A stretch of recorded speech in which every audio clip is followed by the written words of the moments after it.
2031 விஜயை எதிர்நோக்கலாம். 2026 விஜய் முதலமைச்சருக்கு வரமாட்டார் கரூர் விஷயத்தின் மூலமாக என்பதை உறுதிப்படுத்துவதற்குத்தான் நம்ம திருமாவளவன் அப்படி செய்கிறார். கண்டிப்பாக விஜயினுடைய தாக்கத்தை புரிந்து கொண்டிருக்கிறார்கள். விஜய் இப்பொழுது நம்ம ரஜினிகாந்த் மாதிரியோ அல்லது கமலஹாசன் மாதிரியோ நழுவினாரே, ஆனால் அது நழுவ விடுவதற்குத்தான் இந்த மாதிரியான திமுகவுடைய கபட நாடகம் தன்னுடைய தோழமை கட்சிகளை உசுப்பி விடுகிறார்கள்.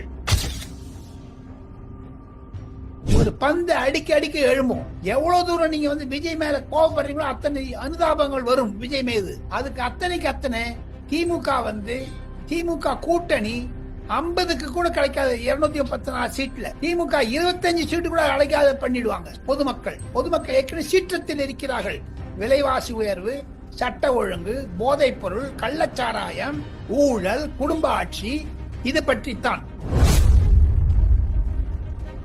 இன்று சென்னை ஹைகோர்ட் விஜய் அவர்களுக்கு அனுமதி தந்தால் கரூர் போவதற்கு. ஏன்னா அவருக்கு ஒன்றும் சட்ட ஒழுங்கு அங்க சரியில்லை, போலீஸுக்கு உதவி கிடைக்குமா கிடைக்காதா என்ற அச்சம் அவருக்கு இருப்பதனால் கோர்ட் மூலமாக போகிறார். நாளை மறுநாள் அவர் கரூர் போவார் விஜய். அவர் பேச ஆரம்பிச்சார்னா பாருங்க, தமிழ்நாடு அதிரும், நடுங்கும்.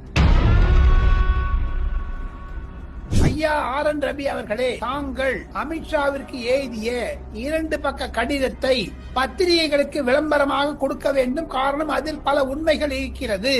RN ரவி அவர்கள் கொடுத்த கடிதத்தை தமிழக சட்டமன்றம் ஆரம்பிப்பதற்கு முன்னதாக அது கசிய விடுமே. ஆனால் திராவிட முன்னேற்ற கழக அரசாங்கத்திற்கு அது ஒரு பேரிடியாகத்தான் இருக்கும்.